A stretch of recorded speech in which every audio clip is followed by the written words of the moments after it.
Hello, welcome to another episode of Rooftop Sessions. My name is Gilla, and I'm currently on my sort of terrace thing or patio. Let's go up these stairs. This is what it looks like. Barbed wire to keep all the monsters out. Pretty rustic, but the view here is absolutely gorgeous. So the sun is setting, and I got stuff to talk about. So today I'm going to talk about the importance of being yourself. And this is something that I've been struggling with recently because of various social conditionings and traits that I've adopted over the years. So I think this is something that's really important in society where we're trying to discover our true nature rather than be conditioned versions of ourselves that were formed by society, by our schools, our peers, our upbringing, and sort of rediscover who you really are and live your truth so it brings you more peace, joy, happiness, and contentment in your life. I mean, to start off with, being yourself is pretty much common sense. Everybody wants to be themselves. Nobody wants to be somebody who they're not. I mean, why would you want to do that? It makes no sense. Yet, so many of us are living with personalities and versions of ourselves with morals and values which are totally different from who we truly want to be and who we think we are in our own heads. So therefore, it's really important to discover who you really are and discover your true purpose here on this earth and ask those deeper, meaningful questions to get more fulfillment and peace in your life. And the two most common things that I see people doing, myself included, is either aligning with society or aligning with your sense of self. Right? Those are two different things. And those can actually overlap. They're not binary. It's not you need to do one or the other. You can be aligned with society and also be aligned with yourself. That's the absolute way that you find the most peace, when you align both of those things together. And a lot of this comes down to being liked versus being yourself. And again, if those things can align, that's the ideal, right? But it's sometimes very hard, right? Being yourself is not what's going to get you liked, right? If you have certain characteristics, certain interests, certain behaviors, certain morals, which are different from the crowd, different from the society that you're living in, different from the majority, you may face discrimination, you may face hate, you may face teasing, you may face all these difficult situations in your life. So to persevere through that and live your truth takes a lot of willpower, commitment, and also a deep satisfaction in being yourself, right? Because what I believe is if you're living your truth, then there is a sense of peace within you, and that peace can defeat any sense of discrimination or judgment or ridicule because you're grounded and you're rooted in yourself. You don't need to reach out to society for that fulfillment. You don't need to reach out to other people. You don't need the compliments. You don't need any of that because you're getting that from yourself, right?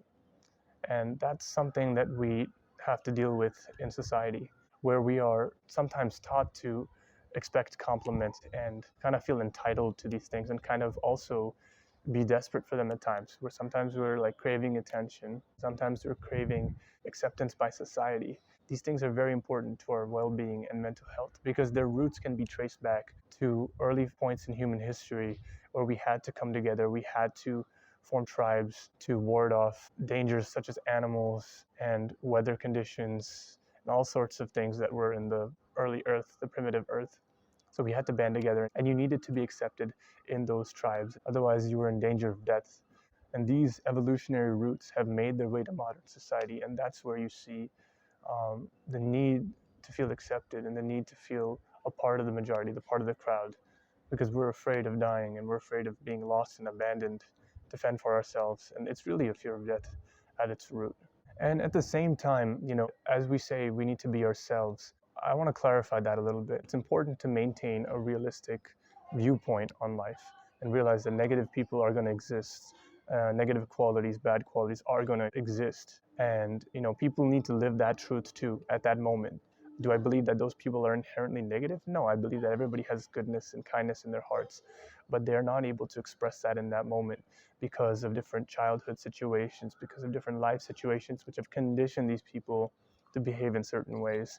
So I think, being yourself is much easier said than done. It's easy to say. We all say like, it's ideal to be yourself. And it's true, we should try to be ourselves because it brings a sense of peace. But then the question comes, how am I supposed to be myself if I've been somebody else for so long? That's hard. Yeah, it is hard. But the first step is to acknowledge your barriers and acknowledge your conditionings, acknowledge how you've been conditioned by society and why. And if you trace it back, you can see all your conditionings and you can see all your behaviors and all your patterns in your personality. And you can sort of realize where you've been conditioned and whether that's a good conditioning or whether that's a bad conditioning. Not all conditionings are for the bad. Right? Schools teach us how to be good citizens, to be good people, to respect others, to respect society, to be a good contributing member of society. They teach us so many good things, right? We need to keep the good and start reducing the bad. We can't ignore the bad. We have to acknowledge the bad because it's part of being a human. So once you've identified the blocks and the barriers, you can slowly start to change your conditioning through daily practice. First, you need to be aware and you need to acknowledge and you need to identify when these patterns and these behaviors are coming up. Then you need to slowly change them, right? For example, suppose I've been trained in a childhood age to react really negatively to news. So once you recognize that behavior pattern, you can look at it and you can recognize it when it happens in your life and you can slowly say, okay, I'm not gonna react negatively to news, right? I'm just gonna observe it and I'm just gonna be either neutral or I'm gonna be positive. I'm gonna have a different reaction. And then you slowly start changing the wiring in your brain. You slowly start changing the way that you see the world. And then once you start doing this, once you start breaking these blocks, you can feel parts of your personality changing.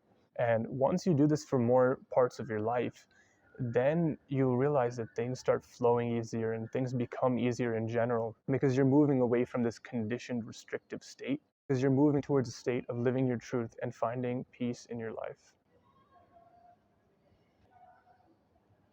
So the benefits of being yourself seem like common sense, but I feel like I'll go over them anyway. So the first benefit is it keeps you at peace. I mean, living your truth and being yourself brings a sense of harmony and a sense of flow and a sense of contentment in your life, which automatically brings a sense of peace in your life. Secondly, there's more clarity when you're making decisions. Because you're living within your sense of self, your decision making becomes a lot more clear because you're not making decisions for him or for her, for that person, your parent. You're making decisions based on your own true nature, your own true positive nature. And then the decisions become so much clearer, right? They become easier to make the decisions. And there's more flow and there's more positivity in your life and the right things start happening, right? You get more lucky because you're living in a sense of alignment with yourself. Also, you'll get better relationships when you live in a sense of truth because you'll get more clarity and you'll cut off the bad people, the negative, toxic relationships, the people who are bringing you down, the people who are restricting you. All those people can be removed from your lives, or at least the interaction can be reduced to a point where they're not affecting you. And that's the most important thing because once the quality of your relationships goes up, though they may be fewer in number, then you're living in a sense of, again, a sense of harmony and a sense of flow with your life, right? You're removing the things that were restricting, trapping you, and you're living with a higher sense of purpose and freedom. So I also want to bring up this point, which is that you can do anything you want and you can achieve anything, sort of ultra optimistic attitude. And while I do believe this is true, I believe that the world needs average people. The world needs very ordinary people and people who are not like uber successful. And that's fine because that's humanity, right? If everybody was successful, then there would be no difference between us, right? We need some average people. And that's why I don't look at it like you need to be wealthy or successful to be yourself. Part of being yourself is being wealthy or successful. I don't think that's true at all. I think we should look at it as, are you living your truth? Are you living your purpose? Are you living with a sense of peace and freedom and flow in your life? And I think that's what's most important. And I want to talk about a few examples of people who really live their truth, didn't bring them massive amount of happiness, to say the least. So the first example I want to bring up is the example of Mahatma Gandhi. And Mahatma Gandhi, I think, is one of the best examples of somebody living their truth. But he didn't start out that way. When he was in South Africa as a practicing lawyer, he was really conditioned by the British way of thinking to align himself with that social environment. And so he began acting like a Britisher. He began adopting the mannerisms. He saw himself as a Britisher. And that was really influenced by his time in the UK. And that began to change when he was treated as an Indian, as a coolie, right? He was treated as a lower class citizen, right? He was treated badly. He was ridiculed. He was mocked. He was abused. And so that's when his viewpoint about himself began to change. He's like, oh, wait, the people that I think I'm like, oh, they don't think I'm like them. They think I'm lower than them. And so that's when his behavior and his mentality and his conditioning started to change. and he started to think of himself as a nationalist, and he began to stand up for the people who he was representing. And so living his truth was not all joy and roses, right?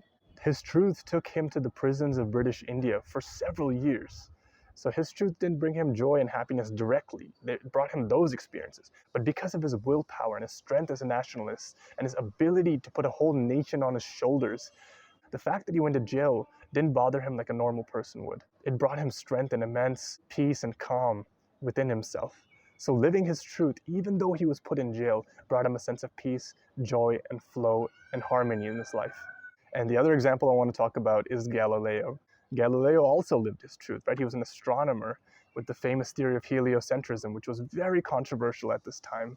And you may argue that Galileo had the favor of the Pope, and he worded his argument very poorly in the book that he wrote. But at the same time, by living his truth and opposing the popular theory at the time, and even though he knew it was wrong and he knew he was right, he lived his truth, and he spent the final years of his life in house arrest, and he was charged with heresy. And I personally don't really know too much about the life story of Galileo, so I don't know if he was happy or if he was at peace at the time of his death. But by living his truth, what I know is he greatly contributed to the world and started what is pretty much the scientific revolution. And he shaped the world as we see it today. So thank you for watching another episode of Rooftop Sessions. My name is Gila.